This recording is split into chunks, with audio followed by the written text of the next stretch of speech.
네, 안녕하세요. 자, 오늘은 지구과학 원 5차시 시간이 됐고요. 이제 오늘 수업을 하면 1단원의 절반 정도가 끝납니다. 판구조론이 끝나고, 이제 다음 시간에는 마그마의 생성과 화성암 부분을 하게 될 텐데, 오늘 배울 거는 저번 시간에 비하면은 좀 쉬울 것 같아요. 저번 시간에 워낙 내용도 많고 좀 어려운 얘기들 많이 했었습니다. 판의 경계, 수렴, 발산, 보전 이렇게 세 가지를 얘기를 했는데 되게 내용이 많았죠. 오늘 배울 거는 이제 판의 이동에 따라서 대륙 분포가 과거에는 어땠고 미래에는 어떨 것인가 이런 걸 보는 거기 때문에 그렇게 어렵거나 주요하게 봐야 될 거는 딱히 없다고 생각되고요.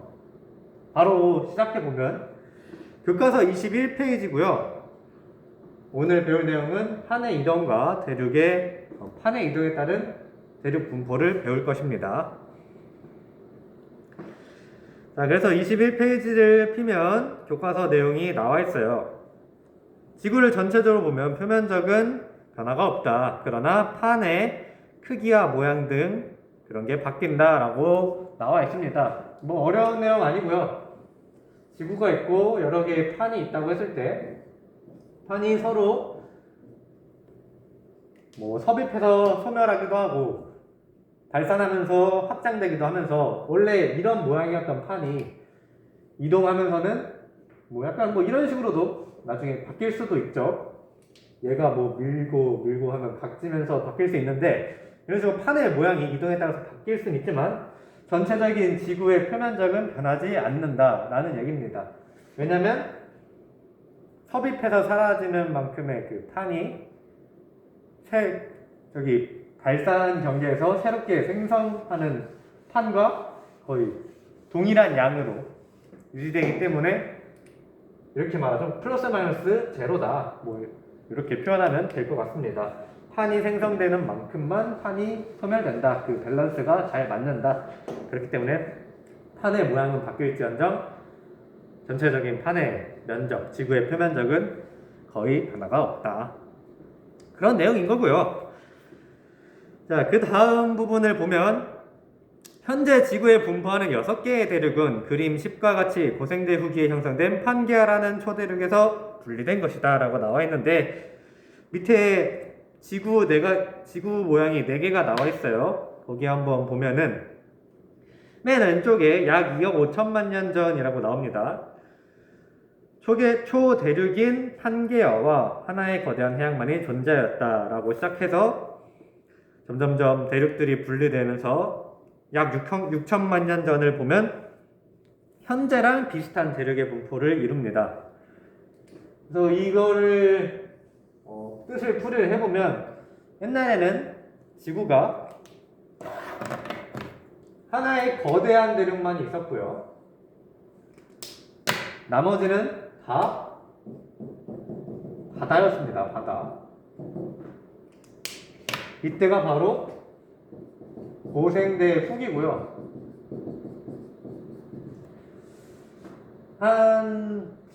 이게 분리되기 시작한 때는 중생대 초기 정도 됩니다. 중생대 초기. 그리고 이 대륙을 우리는 판게아라고 불렀어요. 판게아. 그래서 이 하나의 대륙이 모여서 하나의 대륙을 이루고 있는 이 판게아라는 초대륙은 고생대 후기부터 중생대 초기까지 존재했던 대륙이라고 보면 될 거고요. 중생대 초기부터는 점점 분리되기 시작하면서 대륙들이 따로따로 떨어져 나가기 시작했다. 이렇게 보면 될 것 같습니다. 근데 이런 대륙이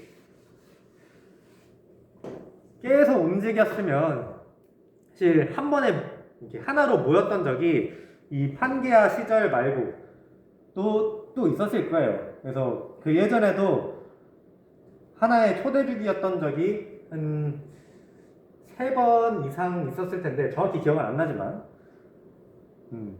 그런 것들을 다 또 뭐 이렇게 하나의 대륙이었다가 나중에 뭐 이런 식으로 분리됐다가 또 다시 모이고 또 분리되고 또 모이고 이런 식으로 진행되는데 예전에 있었던 건 딱히 안 배우고요.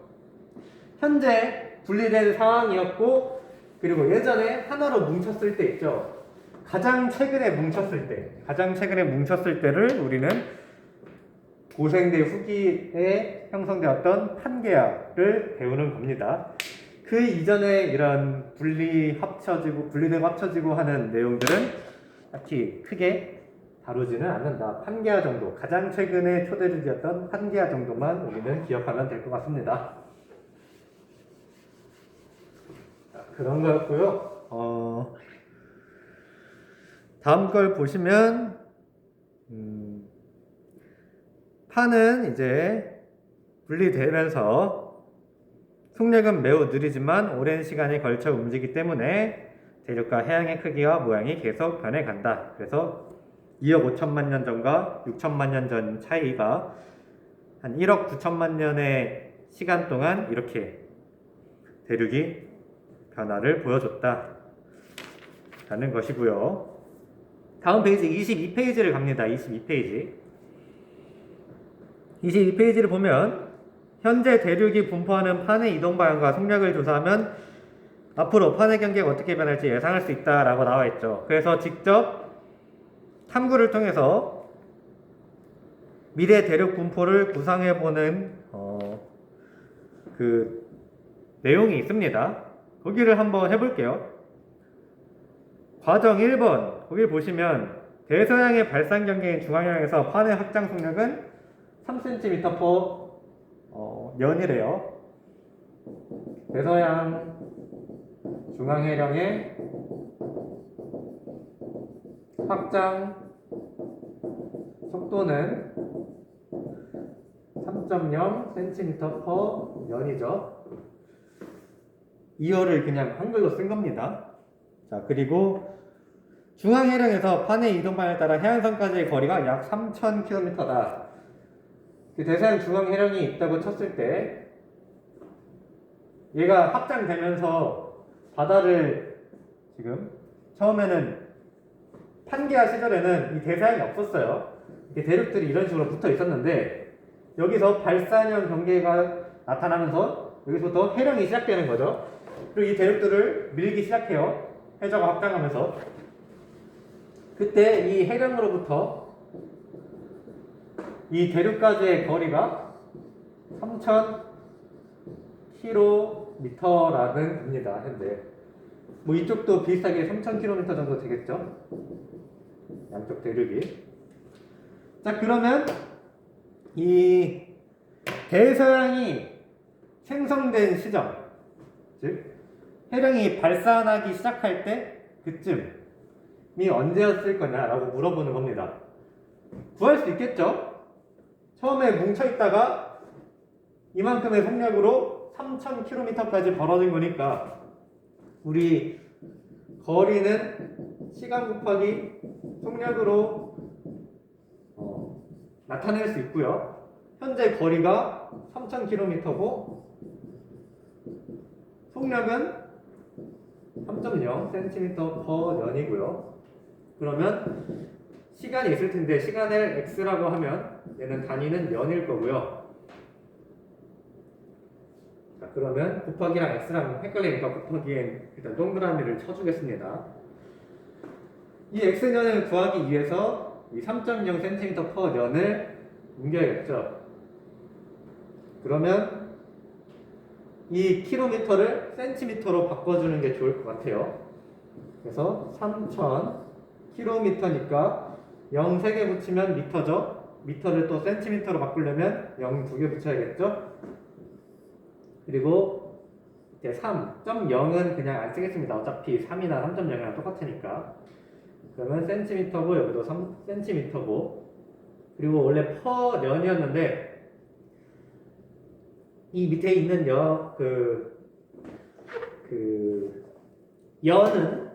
이열은 여기 분자로 옮길 수 있죠.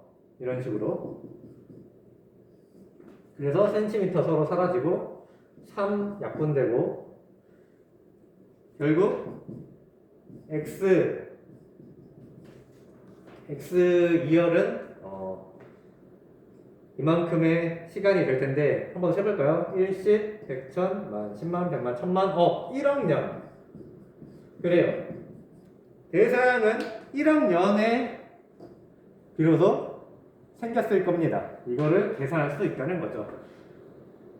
대충 알겠나요? 계산하는 방법? 이 해령으로부터의 거리가 3000km고 이 해저가 확장되는 속도는 3cm/2열이니까 결국에 3000km만큼 확장되기 위해서는 무려 1억 년이라는 시간이 필요했을 것이다. 즉 확장되기 시작할 시점은 1억 년 전이었을 것이다. 이렇게 우리는 구할 수 있을 것입니다. 자, 그 다음 2번. 다음에 제시하는 두 판은 서로 어떻게 이동하고 있는지 판 경계 그림에서 이동 방향과 속력을 확인해 보자 라고 했는데 이거는 굳이 안 해도 될 것 같아요. 넘어가고요. 23페이지 1번. 인접한 판들의 이동 방향 및 속력을 고려했을 때 대서양과 태평양의 크기는 앞으로 어떻게 변할지 예상해 보자. 대서양이랑 태평양이 어떻게 변할 것이냐?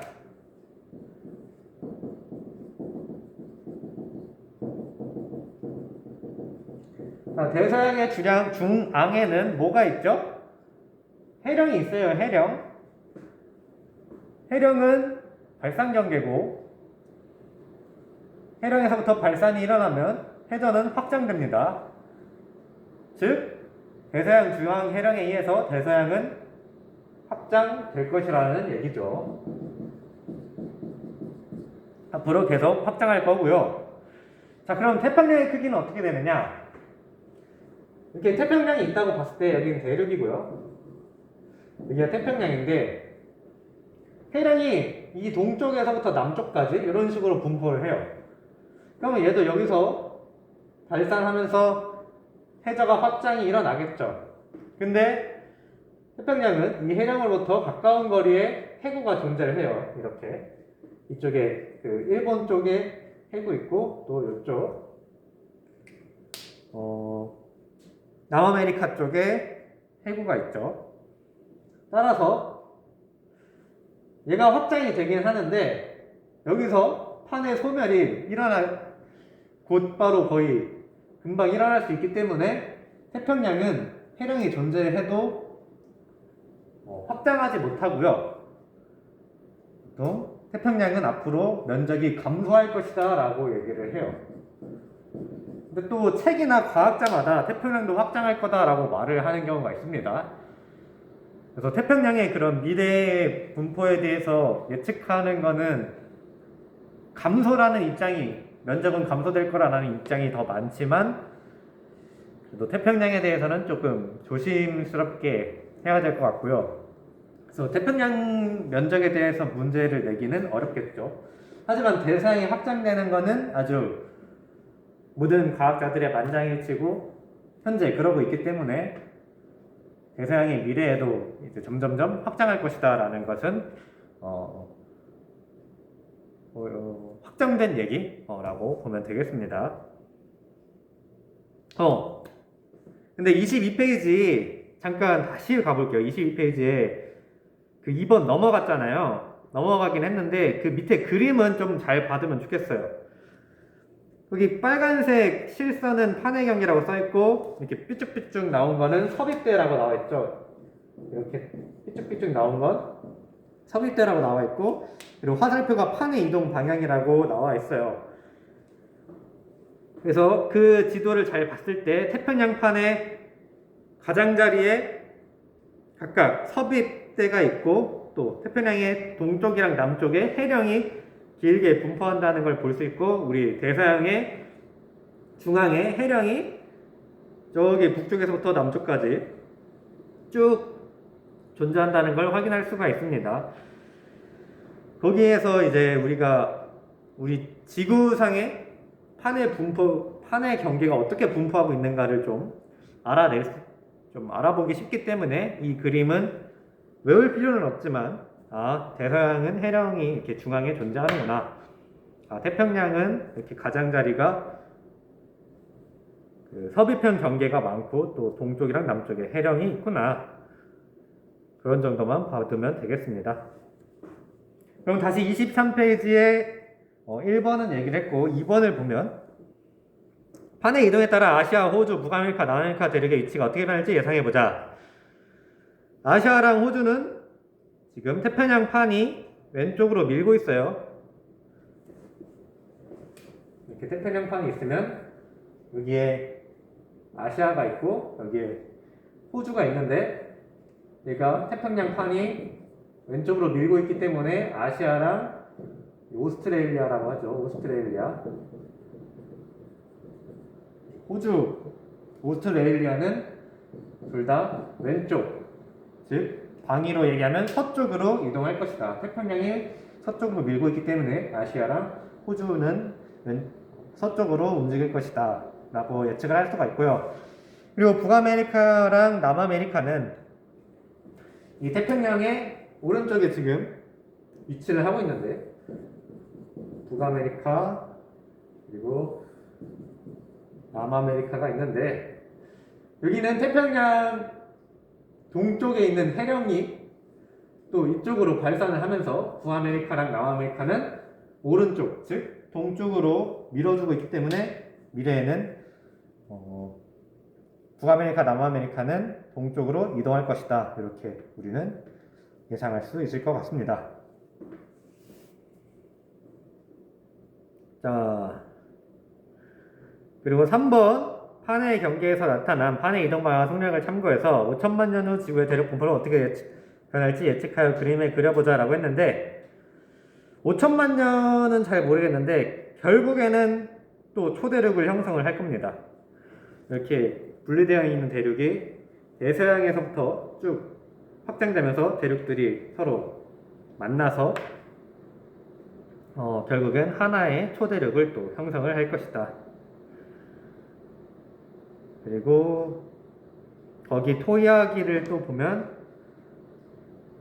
우리나라가 속한 유라시아파는 어디에 위치할 거고 까닭을 설명해보자 라고 했는데 지금 아시아에 있다고 했어요. 우리나라는. 근데 태평양판이 밀고 있고요. 또 아래에서 필리핀판이 북쪽으로 밀어주고 있기 때문에 거의 한 북서쪽으로 이동할 것이다 라고 예상을 할 수가 있을 것 같고요. 그리고 그 밑에 교과서 내용을 보면 판의 경계에서 그 두 번째 줄을 보면 판의 경계에서 판이 생성되거나 소멸되는 지각의 비율은 거의 일정하다라고 나와 있어요. 제가 수업 맨 처음에 얘기했던 거죠. 판이 섭입되고, 그러니까 섭입하면서 소멸되고 또 확장되면서 새로 생성하는데 그 생성하는 만큼 소멸되기 때문에 생성과 소멸의 밸런스가 잘 맞아서 결국에 지구 지각 전체 표면적의 크기는 일정하게 유지된다. 이렇게 우리는 기억하면 될 것 같습니다. 그래서 23페이지 확인하기를 보면 1번은 판이 서로 충돌한 경계에서 일어나는 지질 현상 뭐뭐 있었죠? 우리 저번 시간에 판의 경계 하면서 배웠는데 지진이랑 화산 활동이 있었죠. 그리고 지진은 천발 지진, 신발 지진이 있었는데 어떤 경계에서 나타나는지 한번 다시 기억해보면 좋겠고요. 2번을 보면 표면적의 크기가 일정하게 유지되는 까닭 벌써 세 번째 말하고 있죠. 생성되는 만큼 소멸되기 때문에 그리고 소멸되는 만큼 다시 생성되기 때문에 판이 플러스 마이너스 제로 그러니까 균형을 잘 이루고 있다라고 적어두면 되겠습니다. 그 다음에 나오는 24페이지는 직접 풀어보시고 교과서 뒤에 답이 있으니까 한번 확인하면서 잘 배웠는지 점검해보면 좋겠습니다. 예, 오늘 수업은 이걸로 마치고요. 혹시 궁금한 게 있으면 거기 클래스에 질문 올려주시면 될 것 같아요. 그러면 수고하셨습니다. 이상입니다.